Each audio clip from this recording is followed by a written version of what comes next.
नमस्कार दोस्तों, स्वागत है आप सभी का online data first YouTube channel पे। इस वीडियो में हम बात करने वाले हैं कई बड़ी और लेटेस्ट अपडेट के बारे में जो कि संबंधित है यूपी टीईटी 2023 के नोटिफिकेशन के बारे में। साथ ही साथ अगर बात की जाए यूपी टीजीटी पीजीटी नई प्राइमरी शिक्षक भर्ती, इसके अलावा और भी कई और बड़ी लेटेस्ट अपडेट, एक एक करके सारी अपडेट हम कवर करते हैं। तो चलिए दोस्तों, वीडियो शुरू करते हैं।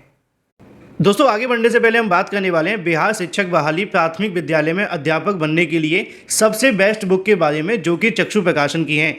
ये स्टडी गाइड आपको देखने के लिए मिलती है जिसमें आपके पाठ्यक्रम का पूरा कवरेज मिलता है। चाहे अगर बात की जाए आप सभी के पेपर 1 को लेकर हो या पेपर 2 के बारे में, 2500 से ज़्यादा आपको बहुविकल्पी क्वेश्चन देखने के लिए मिलते हैं और बिल्कुल नए पाठ्यक्रम पर आधारित इस पुस्तक को तैयार किया गया है, क्योंकि इसका विज्ञापन जो निकाला गया है 26/2023 शिक्षा विभाग बिहार के माध्यम से, उसी के आधार पर पैटर्न को तैयार करके बनाया गया है, जैसा कि आप सभी अपनी स्क्रीन पर देख सकते हैं। इस बुक में आपको थ्योरी के साथ साथ मिलते हैं परीक्षा में आने वाले सभी महत्वपूर्ण क्वेश्चन, साथ ही साथ आप सभी को मिलती है सटीक उत्तरमाला, और सटीक उत्तरमाला के साथ आपको मिलता है व्याख्यात्मक हल भी। गाइड के साथ साथ चक्षु प्रकाशन का प्रैक्टिस सेट भी आता है, जिसके साथ आप सभी अपनी तैयारी को और भी मजबूत बना सकते हैं। इन दोनों के लिंक मैंने आपको वीडियो की डिस्क्रिप्शन में दे दिए हैं। आप चाहें तो अमेजोन या फ्लिपकार्ट से या फिर अपने नज़दीकी स्टोर से परचेज कर सकते हैं, लिंक वीडियो की डिस्क्रिप्शन में है। उत्तर प्रदेश के अंदर पिछले 4 सालों से 2019 में सरकार के माध्यम से एक योजना शुरू की गई थी जिसका नाम था उत्तर प्रदेश नए शिक्षा सेवा चयन आयोग। इसका उद्देश्य ये था कि भर्तियों में तेजी लाई जाए और भर्तियों को जल्दी से जल्दी पूरा किया जाए, चाहे उसके बाद वो आपकी यूपी टीईटी हो या फिर नई प्राइमरी शिक्षक भर्ती हो या इसके अलावा प्रदेश के अंदर होने वाली और भी कई अलग अलग शिक्षक भर्तियाँ, उनको नए शिक्षा सेवा आयोग के माध्यम से कराने की योजना सरकार के माध्यम से बनाई गई थी। और जब इसका अनाउंसमेंट की गई थी तो सरकार ने ऐलान किए थे कि नए शिक्षा सेवा आयोग के बनने के बाद से भर्तियों में तेजी देखने के लिए मिलेगी। लेकिन सरकार को क्या पता था कि उनके ही कहीं ना कहीं पैतरे उनके ऊपर उल्टे पड़ जाएंगे। जब नई शिक्षा सेवा आयोग को लेकर पिछले 4 साल से मामला लटका हुआ है और नई भर्तियों पर रोक सी लग गई है, इसी के चलते अब सरकार को भी झटका लगने लगा है, क्योंकि डीएलएड को लेकर पिछले 2-3 सालों से बहुत ज़्यादा समस्या सरकार के सामने देखने के लिए मिल रही हैं। कहीं पे कॉलेज बंद किए जा रहे हैं तो कहीं पे डीएलएड को लेकर पूरे तरीके से कई जो सीटें वो खाली जा रही हैं। डीएलएड की 1,33,000 सीटें फिर से खाली चली गई हैं। डीएलएड प्रशिक्षण को लेकर 2023 में प्रवेश के लिए ऑनलाइन पंजीकरण के लिए दोबारा मौका मिलने के बावजूद 1,33,000 सीटें खाली रह गई हैं। शासन की अनुमति के बाद परीक्षा नियामक प्राधिकारी कार्यालय ने आवेदन की अंतिम तारीख 27 जुलाई को बढ़ाकर यहाँ पे 28 तक आप सभी की फीस जमा करने की बात की गई थी। इसके बावजूद निर्धारित तिथि तक 1,21,246 अभ्यर्थियों ने पंजीकरण करवाया था, जिसमें से अगर बात की जाए 99 मतलब कि 1 लाख अभ्यर्थियों ने ही फीस को जमा किया है और आते आते इनकी संख्या 80,000 पर रह जाएगी।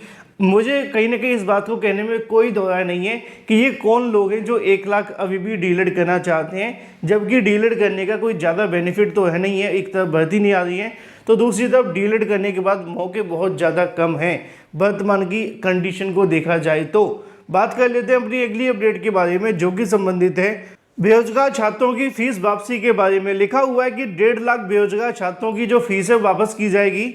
290 करोड़ रुपए की समथिंग यहाँ पे ये टोटल अमाउंट है जिसको वापस किया जाएगा। लेकिन ये वापस कब तक होगा, इसी का इंतजार है।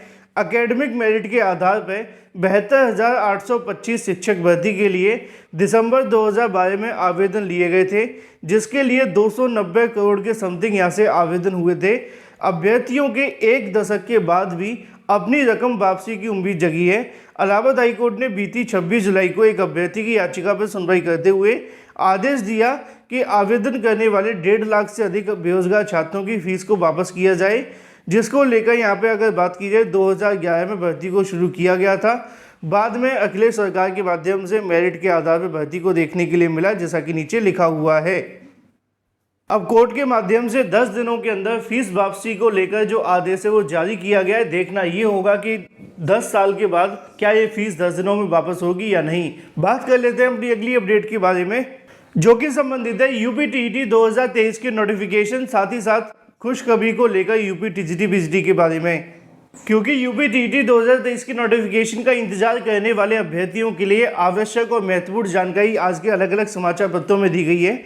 प्राथमिक और उच्च प्राथमिक स्कूलों में सहायक अध्यापक भर्ती के लिए अनिवार्य उत्तर प्रदेश शिक्षक पात्रता परीक्षा इस साल होने की संभावना कम है।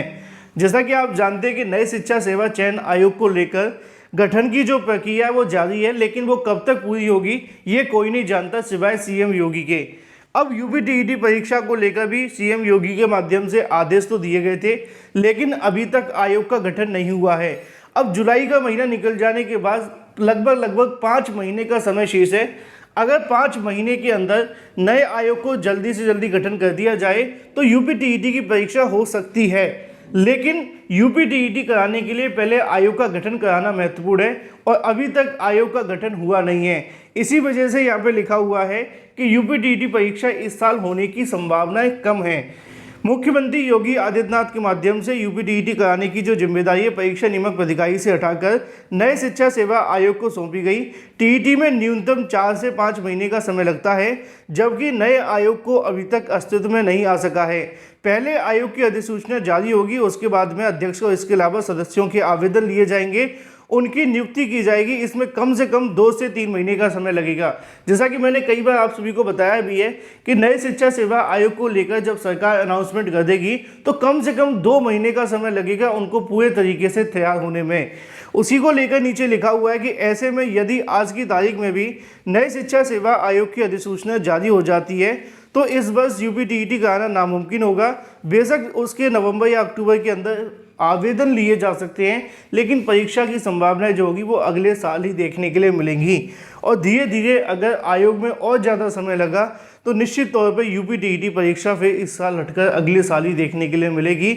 और ये सरकार का कहीं ना कहीं सबसे बड़ा धोखा होगा उन छात्रों के साथ जो नई शिक्षक भर्ती का इंतजार कर रहे हैं। और अगर आप चाहते हैं कि नई शिक्षक भर्ती का विज्ञापन जल्दी से जल्दी जारी हो नई प्राइमरी शिक्षक भर्ती या यूपीटीईटी को लेकर, तो आपके लिए काम की खबर यहाँ पे भी दी गई है। नई प्राइमरी शिक्षक भर्ती इसके अलावा यूपीटीईटी को लेकर अगर आप चाहते हैं तो आपको इस काम पे ज़्यादा फोकस करना पड़ेगा, जो कि है ट्विटर अभियान। आज की तारीख में यूपी नीड शिक्षा आयोग से संबंधित हैशटैग का आपको उपयोग करके सरकार से मांग करनी है कि भाई शिक्षा सेवा आयोग ही बना दो, क्योंकि जब तक ये आयोग नहीं बनेगा तब तक ना यूपी टेट होगा, ना नई शिक्षक भर्ती आएगी और ना ही टीजीटी पीजीटी की परीक्षा। इन सभी चीज़ों को जोड़ने के लिए नई शिक्षा सेवा आयोग का बनना बेहद आवश्यक है। उम्मीद जताई जा रही थी कि जुलाई के लास्ट में पूरा हो जाएगा, लेकिन अब तो जुलाई भी ख़त्म हो गई है और जैसे जैसे समय आगे बढ़ रहा है वैसे वैसे मुश्किलें भी बढ़ती जा रही हैं। यहाँ पे भी लिखा हुआ है कि जून के बाद सैकड़ों पद खाली पड़े हुए हैं। प्रदेश के शासकीय सहायता प्राप्त माध्यमिक विद्यालयों के अंदर अगर बात की जाए 30 जून के बाद बड़ी संख्या में असिस्टेंट प्रोफेसर के पद खाली हो गए, लेकिन अभ्यर्थियों को इन पदों पर भर्ती के लिए इंतजार करना होगा। अभी तो ये भी तय नहीं है कि पुरानी भर्ती कब तक पूरी होगी।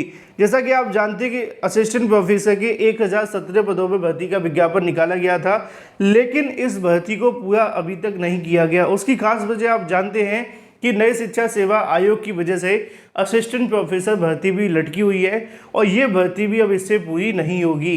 तो ऐसे में इस भर्ती के चलते भी बहुत सारे कहीं ना कहीं जो मामले हैं और जो पद है वो खाली हो गए और उनको भरने के लिए फिर से नए आयोग का इंतजार है।